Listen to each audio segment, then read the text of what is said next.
আজি 4 বছৰ হ'ল ঘৰখন বনাম বুলি ভাবি আছোঁ, কিন্তু বনোৱাই নহ'ল। চাওকচোন আধৰুৱা হৈ আছে। একো নাই, আপোনালোকে যদি ভিডিঅ'টো শ্বেয়াৰ কৰি দিয়ে হয়তো অলপ সোনকালে মোৰ ঘৰখন হৈ যাব।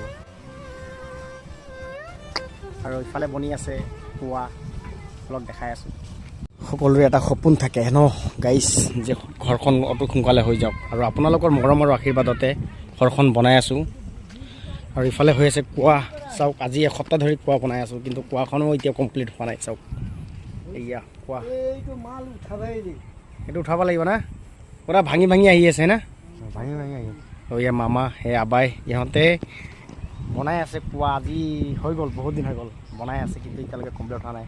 আৰু কুঁৱাৰ পৰা মাটি উঠাই ইয়াত পেলাই আছে চব। আৰু ইয়াত কুঁৱাৰ ৰিং ৰাখি থোৱা হৈছে। তো কুঁৱাটো এতিয়া মোটামুটি কেইফুট খান্দা হৈছে এবাৰ? আৰু এতিয়া 15 ফুটমান পূৰা খান্দা হৈছে, আৰু খান্দিব লাগিব মোটামুটি আৰু 6-7 ফুটমান খান্দিব লাগিব। তাৰপিছত হ'বগৈ কুঁৱা। তাৰপিছত আকৌ এই মাটিখিনি যে, এই মাটিখিনি নামি আহি আছে, মানে ভৰুৱা মাটিটো, মাটি মানে ভৰাইছিলোঁ, সেই ভৰোৱাৰ কাৰণে JCB দি প্ৰথমত খান্দি দিছিলোঁ। খান্দাৰ কাৰণে মানে মাটিটো হেৰি হৈ গ'ল, চব ভাঙি অহা ধৰিছে। বৰষুণ পৰি আছে না, বৰষুণ পৰাৰ কাৰণে, বৰষুণ মানে এইকেইদিন মানে আহি আছে, বৰষুণ পৰি আছে, সেই পৰাৰ কাৰণে মানে এই চাপবিলাক ভাঙি পৰি আছে, সেইটো কাৰণে মানে অলপ লেট হৈ আছে কুঁৱাটো বনোৱা। পূৰা চাপ ভাঙিছে না, পূৰা ভাঙিছে। আৰু এনেকুৱা বোকা পূৰা উঠাই ইফালে পেলাইছে। তো কুঁৱা বনোৱা কিন্তু বহুত কষ্ট কুঁৱা।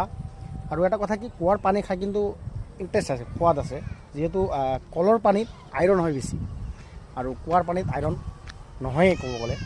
সেইটো কাৰণে কুঁৱাটো দিবলগীয়া হ'ল। আমাৰ ইয়াত মানে বহুত আইৰণ, সেইটো কাৰণে কুঁৱাটো দি আছোঁ।